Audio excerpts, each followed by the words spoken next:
tube.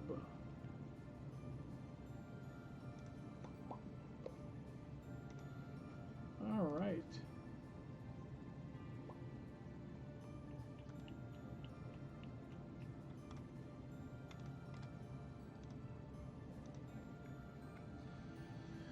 All right, guys and gals, all folks. So tonight, here's the deal. I am going to be playing through some Fire Emblem Three Houses. I am in the Blue Lions. If you guys are not afraid of spoilers, stick around. If you are afraid of spoilers, absolutely tune out. I understand entirely. It's okay. I won't be offended. But here's the thing. I love playing this game. So I thought my free time tonight, doing some landscaping in the yard today, I would play and stream some Fire Emblem Three Houses. I have played through this game now way too many times. And playing through Blue Lions right now more because I screwed up a bunch of stuff. Simple as that. Fire Emblem is not, I don't want to say it's a hard game, but it's not the easiest action role-playing game, or sorry, strategy role-playing game. So I I wanted to play through without things going terribly wrong, and that has led me to this. Spoiler-wise, I am post 5-year jump. If you guys are unaware of the Fire Emblem series, the 5-year jump in this game happens like a year into the game, calendar-wise, and opens up some really interesting stuff. All of the characters that you fall in love with at the beginning of the game jump 5 years. So they all look radically different. Well, I don't want to say radically different, but they all do look different. And right now what I am doing is just trying to pump up a bunch of people on my spare months that I don't use as much, because the characters that I do use a lot are plenty pumped up. And then for Byleth, I'm just trying to grab my Javelin. I went male. I always play male. Ben went with the female Byleth. I'm a guy. I play guys, you know. I'm not saying there's anything wrong with playing women, but the reasoning most people have given is usually weird to me. One thing that's really cool, I've seen in reviews, right, where people lock in on this, and they're like, yep, that's the same old Fire Emblem. But I have been playing a lot like this. I find this view to be incredibly crazy. The only thing I don't like is that, right? How long it takes for all that stuff to render. But it's a really neat view that kind of gives you the field of, you know, here's Leon, here's my guy in the middle of all of his mounted units. Dedue, my boy, sitting in the middle of all of his lancers. These are my favorites though, right? So right here you've got Catherine, and she's got Seteth as her adjunct character, and then all these Pegasus knights around her. So yeah, you can totally play like this, and the game, I don't think the game loses anything by playing like that. I really do like it when I'm looking to mix things up a bit, and it kind of adds to the whole gambit system. When you're doing gambits, I actually shouldn't have skipped that. It would have been better for you to actually see the gambit. But when you're doing the gambits, you're sending your troops to go fight the opposing troops, and so it would make more sense for me. I need to be there. It would make more sense for me to do it in that view, because then I get to see all of their units. And like right here, yeah, you can see their units alongside him. But I don't know. That's the coolest looking pirate that's ever happened.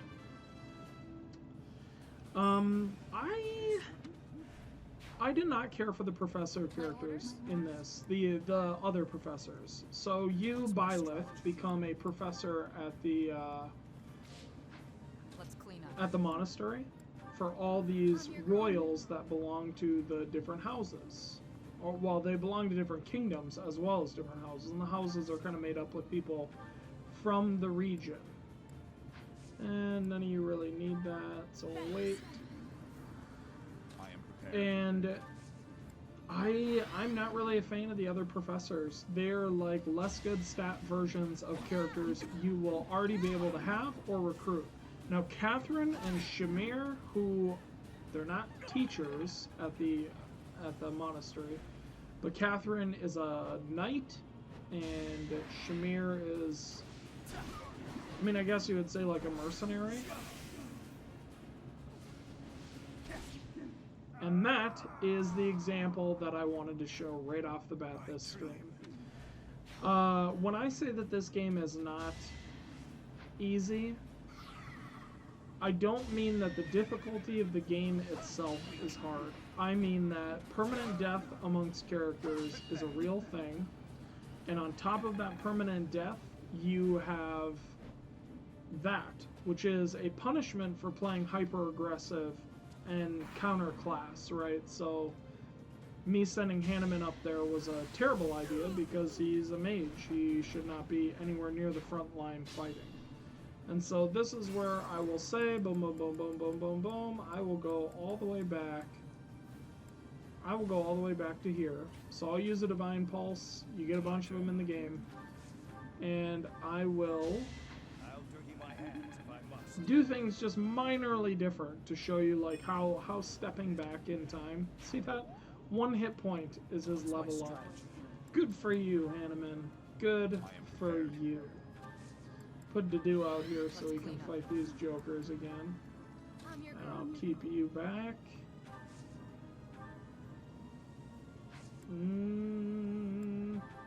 Good assist. My orders? So just changing things minorly is going to keep Hanneman out of... See? Now in this, the Wyvern Rider didn't aggro to Hanneman and instead went to fight the King of Beasts for whatever reason. Didn't seem like that was a productive anything for that Wyvern Rider, but sure, you can definitely do that. We saw before using the Divine Pulse what happened to that pirate and how this attack goes, and it doesn't really go well. Boom, critical hit from Dedu. A lot of people put him heavy, but he's not very good with horses, and if you build him heavy, then he's likely better set for, you know, doing the heavy Knight Master class. And I think he's probably better as a War Master towards the end of the game. So I did not see any reason to push him into that. Who do I want to get this? We'll move you up, even though there's nothing you can do. And move you up. There's nothing you can do. There is something you can do, in that you can warp. Yep, you can warp Catherine. Should we warp someone else? Yep. So let's move. Yeah. Let's move here, and let's go ahead and I love, this is the one ability of hers I do love. Let's go ahead and warp him way the heck out there. We're on sand, and I love that sand is not, you're just not mobile on it at all. Move, yes. We'll do this. And then move you up so you can pull. Yeah, so other than the main character here, it's not that I don't like these characters, because like I love Annette. She's a really good magic character. Like I said, I like Catherine, I like Shamir. There are a few people here I like that I just don't get to use as much. I like having the main house story characters in the big time battles because the interactions that they have with the other characters. And I've taken some in every playthrough there are a couple of characters I take from each of the other houses. Oof. That might have been a mistake throwing him up there. His defense is not great. There are always a couple people, like, I love Dorothea from the Black Eagles. So I take her regardless of who I'm playing as. And Geralt's other apprentice that you saw here, the orange or red-headed chick. Oof. You might see me undo that warp because, oh, maybe not. 45 hit from the armored units against him is actually, we'll see, can he, yeah, he can't even move to attack or engage.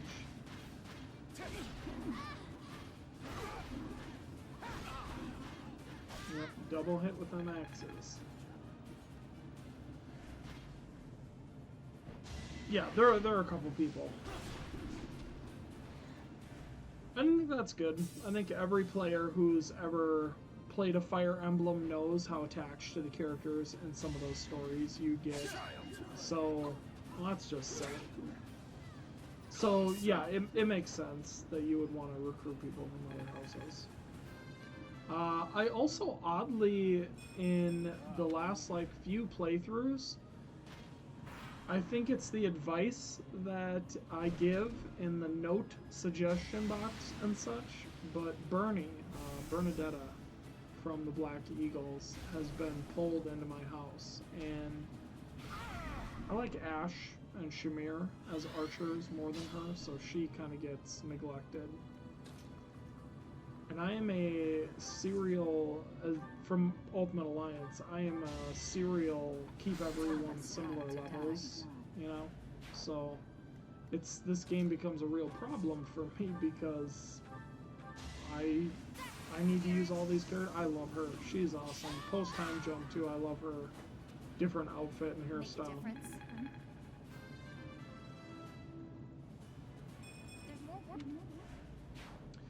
The thing I really like that Fire Emblem has changed here is the class system. I like the leveling. The leveling to get abilities. Oh, I'm gonna dismount because the leveling to get abilities and then keep those abilities. That feels very reminiscent to Final Fantasy Tactics. And how in Tactics you would, you know, level someone early as Squire or Chemist, and then you would be able to keep the Squire abilities or the Chemist abilities as you moved on to your next class. So, you know, some of your Squires would become, in that game, Knights or Archers, and then some of your Chemists, you know, your Chemists would then become Combat Art. I will Healing Focus. That's a great skill to have. Some of your characters there, and so it was really nice because you would carry on those things, and Fire Emblem has kind of taken that here. And when I level up someone as, say, a Cavalier, but then move to Pegasus, I still have all of my Cavalier-driven abilities. And I think that's really cool. I think that, I don't want to say that's like what the game was missing, but that actually makes me like the class system. And I will be honest, this is the first Fire Emblem where I have enjoyed the class system. I felt like it's contributed to the game overall. Because normally for me, the class system is a big blah. The class system for me, on average, is really just binary.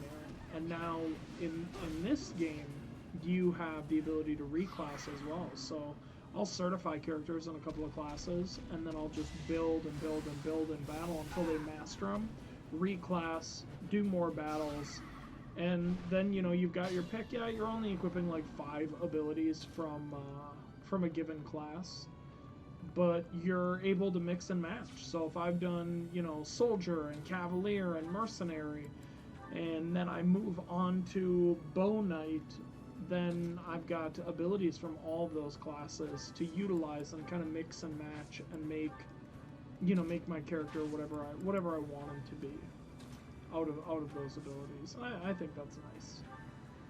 Sure, we'll heal you just for the experience, and she is one ability away from mastering that class, Bishop. I only put her in Bishop because women in this game can become a specific magic-based class in the mastery. It's like the Grimoire, and you need A-based, well, it says A+, like A or better, faith and reason magic. So I can't just leave her doing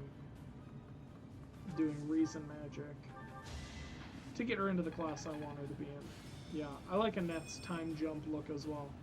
And there you're seeing a battalion level up because another thing I really like about this game is the battalion system. Not only does it look cool when you zoom in, but the battalion system added the authority skill that you would train up, and that kind of, it not only determines skills that you have with your battalion, like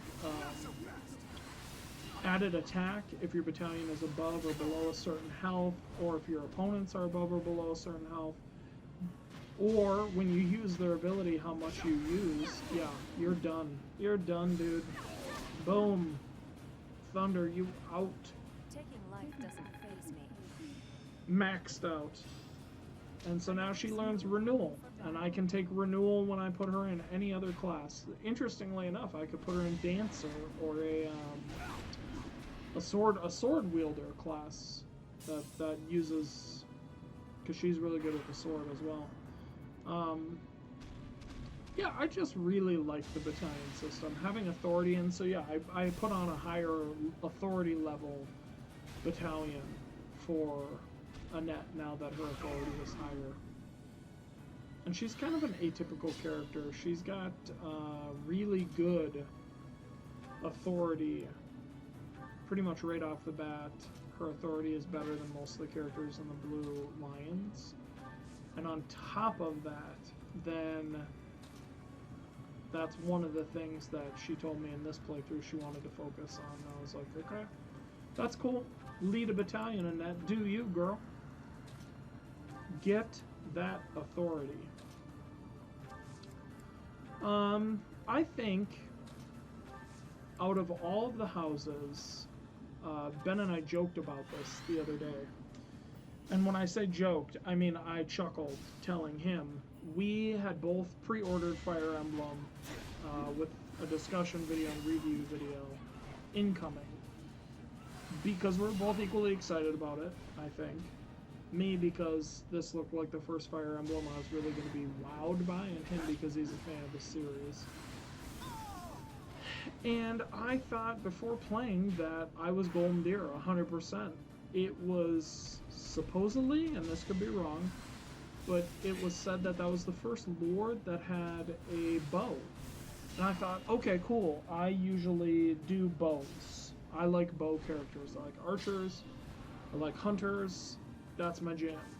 So I thought that was going to be my house. And then I started playing, and the personality that I got attached to the most was actually pre-time jump Dimitri. And I really was intrigued by Edelgard's story as well. And so interestingly enough, I gotta get her out of there. Can I hit you with, yes. I'm gonna hit you without you being able to hit us. So to get back to that, the character that I was most excited for, I thought, to play, turned out to be the character that I have played through now last, or will play through last. I wanted to make a different decision in this Dimitri playthrough before jumping into Claude, because this game is mind-blowingly big. Oof. She is really at risk in that spot. I did not like that.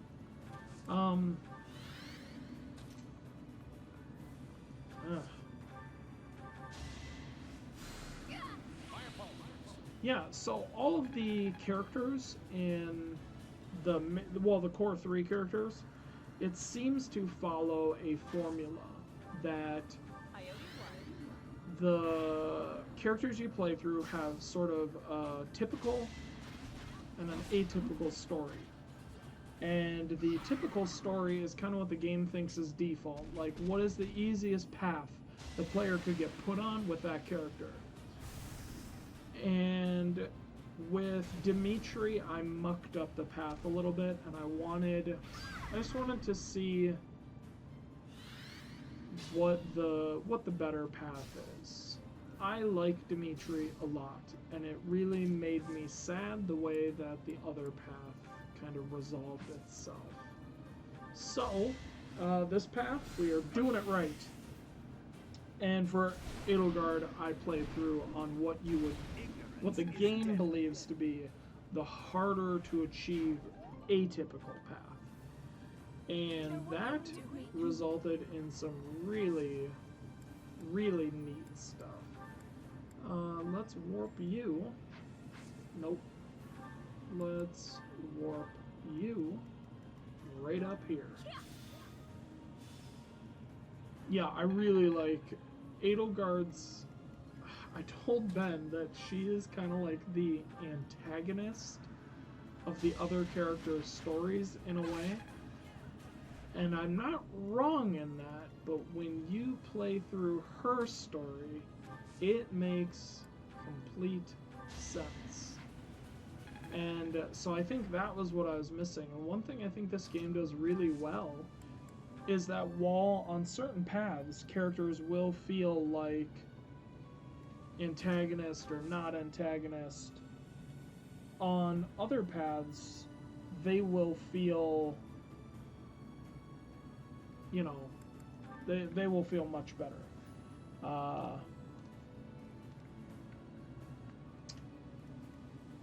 Like on their paths, I mean.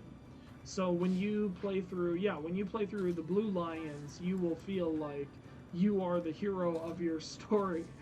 And it's very similar to real life, right? Where when you play through as the Black Eagles, yes, I feel like Edelgard is the hero of her story.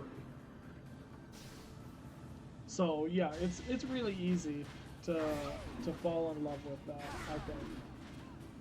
The different perspectives. Fire Emblem Three Houses does a great job at sort of every character falls in the gray zone area. Renown increase. And renown increase is important, guys, because renown increase is one of the things that sort of carries from mission to mission. Now we're going to do the monster in the chapel one. It's one of the things that goes back and forth mission to mission. So you definitely want renown, whether it's by completing these sort of side battles or whatever. You know, you want renown. We're going to leave the same units because it's essentially 10 units per. Actually, no. Aha. We will, in this, take out Manuela and put in Petra. And to keep levels where we want them, we will put her in. I don't think anyone else had yet mastered the class, so we're going to leave them in. And they just kind of put Byleth as hero at a certain point, so I just left him. Were I doing this the correct way, I would definitely... Oof, that's a tough... Tell you what, I'm going to send you down there. I'm going to send you down there. I'm going to put her way down here because she has so much movement. And I really want to put you front and center as well. And I don't have warp, so we're just going to have to make do with what we got. Let's do it. I am prepared. Combat arts. I don't have any spear wands. Gambit. No, because I need to be working on your lance ability. 0 damage. Shrug off that monster damage like it's nothing. See, Dedue fell behind. I won't spoil the story, but there is definitely a reason that he is behind all the other characters on levels, despite being a main character. I'm gonna gambit you. I have a plan. Get him, archers.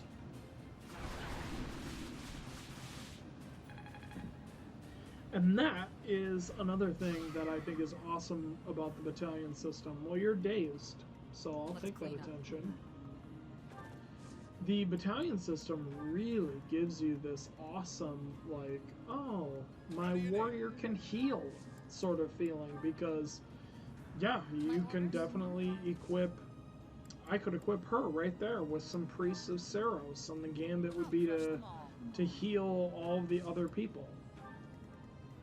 I'll send Violet up here. And Hanneman, you can go this way. And Annette, Annette, you will go up here. Blessing. Why am I forgetting what your gambit does? Kingdom Priests. What's the deets on that? Skilled in white magic. Okay. Well. We'll just rally for funsies. Everyone made a big deal pre-release about these monsters, and I have to be honest with you, they're interesting to fight. This little dual crystal system where essentially this monster has 156 total health, and you can break a health bar on him. I feel like you could have just had 1 health bar. But they show you this. Like this being better, yeah. So they show you where you should be attacking the monster. And, you know, sometimes I forget to use. Nope, she does not have a sword. Okay. Let's lance it.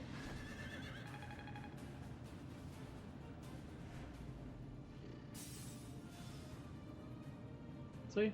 There we go. Broke 1, and now we'll step back.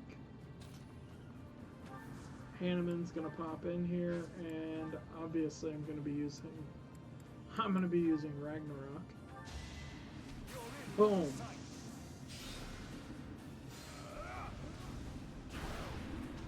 I mean, you can't really dislike Hanneman.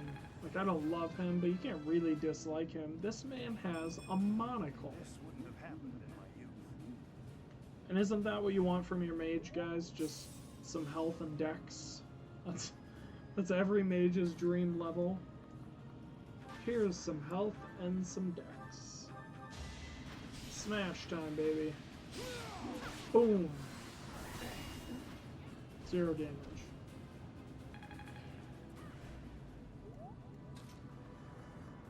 Dedue's coming in. Nope, I gotta use the lance. I'm sorry. And with no threat of reprisal here, I think it's pretty easy to see why we're doing what we're doing. This guy is fading. So let's have Catherine come in. Catherine is a weird bird too, because she is a dumpster in all types of magic, whether it's reason or whether it's faith. She is terrible. So I'm not really sure what master class the game was thinking you were going to put her in, but it's going to have to be War Master, because I don't know how else you would do. Yep. Fire it off. I can't just do that permanently, by the way. Those Kingdom snipers have a sort of, not like a health per se, but they have a meter that definitely drains the more you use it. So it's not infinite. I'm gonna come here on the side. You'll notice we're in the bushes, and the bushes gives us a little bit of defense. I believe. Yeah, I believe with you we need to start working on gauntlets as well. I'm just gonna keep punching. This is everyone's dream. Don't pretend like it's not. Punching a giant demonic beast in its face. Literally. There goes one health bar. Alright, let's bring you... Whoa, whoa. So we see the break point here. I did not have anything for you, so I'm gonna come in and drop. Byleth is that character that, yeah, you can level up anything. It don't matter. So right now we're just working on spears, because if you guys have played this game and you have completed it, you know that some of the stuff... Ooh! Soldier Mastery, there we go. Reposition is good for those big story battles. Reposition is good. It's good to have. A lot of good things happening in this.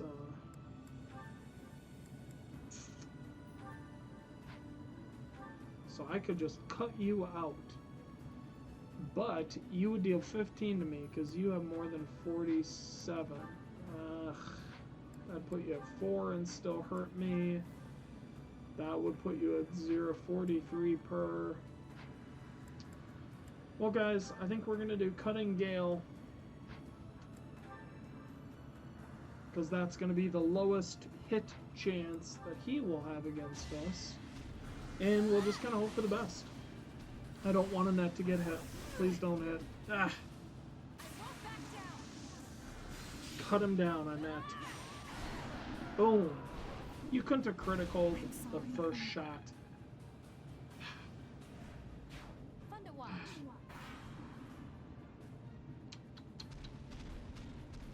Come on, leader monster. 29% chance to hit. That's because we're in the forest, or the trees. Gotta use those surroundings. Alright, 63% chance. Good dodge. I like those punch claws too. Those are neat. Okay. Let's resolve these guys first. So what do we got here? Two kind of break points and spear, huh? Okay. Nope. Nope. We want to go here. We want to hit you. 98% chance to hit and do 0. I like those odds. Let's bring... Nope. Move closer, please. Silver bow you. 35 damage. She's just such a good archer. Ugh. And let's get out of the way. You will not be able to hit him, will you? Nope. Nope. But you can gambit him. Our plan is ready. Rush in, troops.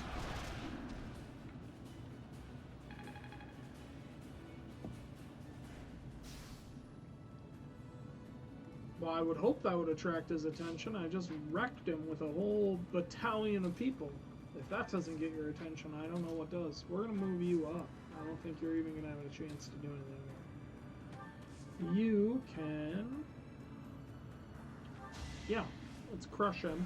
And then let's have... Petra, by the way, is a Black Eagles House student that I recruit regardless. I know that the Blue Lions have Felix, but I have to be honest with you. I prefer Petra, like, immensely. And not even just her personality, but, like, her... I dislike Felix's 5 damage flat when he doesn't have a battalion. As I said, the Gambit system is so interesting and so cool. To pretty much say, like, yeah, that dude can't use Gambits. Unless you want to just negate his entire power. You know, his unique ability. Well, that's silly. I do not want to negate his unique ability. So... So, yeah, I leave him without a battalion. And that makes Felix really good early game. So if you are playing Blue Lions, she's done. Why am I even attacking with her? If you want to go Blue Lions, do it. Felix is very powerful early game. But without the battalions, he suffers a little bit later in the game because battalions also serve as a kind of equipment, you know, where each battalion brings up different statistics on the character. So not having a battalion is, I mean, it's just harmful. Gambit boost, baby, here we go. Giant explosives, well, it's poison, but regardless. Take that. And those are the Bridget Hunters that you only get by doing Petra's side mission with Bernie. So apparently it's really hard to do in other houses, but like I said, I just, for whatever reason, Bernie was like, hey, I will join you. And obviously Petra. I like Petra. Nobody's fool. Dead monster. Annette. That. See, now that's a level. This is why I don't like the professor characters. They never level like that. And her battalion has went up. And we have gotten $1,000. And we have gotten 9,200. And we have gained some valuable experience. Annette is an MVP. I believe that's because she killed 2 of them. And renown increased as well. Yeah, you saw that, I'm assuming, like 60 hours into just this playthrough. There are too many hours sank into this game, but it's so addicting, and it's always one of those things where, like, you say, I'm going to put the game down, I just want to do this week. And this week you decide to explore. And so what do? You go back to the monastery, you talk to all your friends, you do some fishing, you do some gardening, and then you need to instruct. And I always instruct manually. So group tasks, we're getting both of these people's mounted ability up, because even though Dedu is terrible at it, he just needs it. There's a class I want him to do. So then we go to instruct. I definitely need to go back. So many of my people are 0 motivation. So, oddly, you need more riding, because all of these are where they need to be. And if you see on the screen there, it shows you the base amount that you can instruct this person, your expertise as a professor, which I think is really cool, and then of course the statue. Because you can level up statues with your renown. That's one of the things renown does. You level up your statues and then get the stat bonuses as well. So not only do you spend that renown later and get neat things once you complete the game, but you spend your renown in-game to, essentially there are 4 statues and they all give stat boosts to different things. We have 6, so let's knock out the people that we adore. Hey. I'm really getting it. Sylvain is my Dark Knight. Like, he has a hidden talent in reason magic. He was already good on horseback. I mean, A+. And his authority is starting to get up there. Ingrid is my Eagle Knight, and I really want her to get to A on authority, because I have a new Eagle Knight battalion to drop on her. And Dorothea, let's get some more faith magic here, or faith skill. And that's one of her hidden talents too. I love this game's hidden talent thing. Like, this person is terrible at this, but if you push them, they will get good. Okay, so you're about right where we want you with pretty much everything. I just want your authority to go up so we can get some better battalions. And Petra. Oof. I suppose we'll just put it into the fisticuffs. And we have one left. Do we do Bernie or... yeah, let's do Bernie. So why are all my characters unmotivated or have a lack of motivation? I don't know how her sword got that far up, but good on you. They are that way. I got it right. They are that way because I just did not have time to give them all gifts, you know? Sometimes you don't have time to give people gifts. That's just how it goes. And I like the goals. I like being able to set everyone's goals. I think that's really cool. Now, people have said this is very Persona-y. I'm not a big fan of the Persona games. They're okay. They're just not for me. This does feel a little Persona-y. I will fully admit that. But in a way where I actually care about the characters.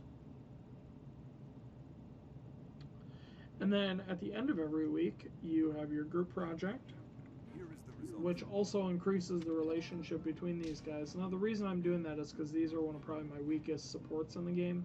But if they're on the field, they're probably going to get sent together anyways.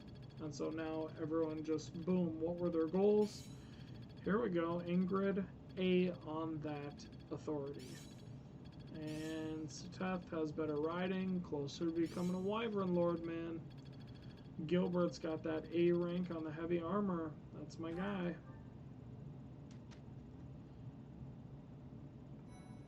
And here we go. So yeah, this happens at the end of every week. Which of these do you want to do? And if you rest, it's like all of your people gain a little bit. Seminars seem kind of lame. I would usually, in this instance, do Explore, because you'll notice on the calendar there's no little red exclamation mark, so there's no special battles to do, no rare monsters or whatever to fight. And there's a little fishing icon, so we'll get bonus professor experience while fishing. But mostly, as you saw, all but like 2 of my characters are cleaned out on motivation. So, you know, I gotta do it. Normally I would do this at the beginning of the month, but I think there was a special battle at the beginning of this month, so I skipped it. I forget. I skipped it. I know I skipped it, and I know it was with good reason. So normally at the beginning of every month, all the items and stuff populate. Yeah, these note contents. I tried to throw... in an attempt to clean my room, I tried to throw out the things I no longer need, but I can't bring myself to do it. After all, I can't just throw away precious memories, right? Sue your past in your current room and find a new one. Memories reside in the heart, not in objects. That's how I feel. Nope, she did not like that, which is fine. I don't care about her anyways. I do not care. And so now I think I'll go around and do some activities. But, yeah, that is my jam. I can safely say I have poured more time into Fire Emblem than even Breath of the Wild at this point, or Horizon Zero Dawn. And those are like the most recent open world games that I've fiddled with or played all the way through. So this game is... it's an addiction. It's really good. This is not going to win Game of the Year or anything. And it's going to... I don't want to say it's going to fly under the radar. It's a Switch exclusive. It doesn't have the prettiest graphics. And it has its, you know, warts. But I'll be damned if this isn't just a great role-playing game. Good tactical, great characters, great writing. So if you get a chance to pick up Fire Emblem Three Houses, do so. If you've already picked it up, what house are you playing? Or if you've already played through more than one time, like myself, what houses have you played? Which ones are your favorite? Which are your favorite characters? Just tell us in the comment section below. If you like the stream, be sure to drop us a like. Follow the channel. Thank you guys so much for watching, and we'll see you tomorrow night. I believe Ben is streaming some Magic the Gathering again, so get hyped, guys. Thanks so much. And now to motivate my students.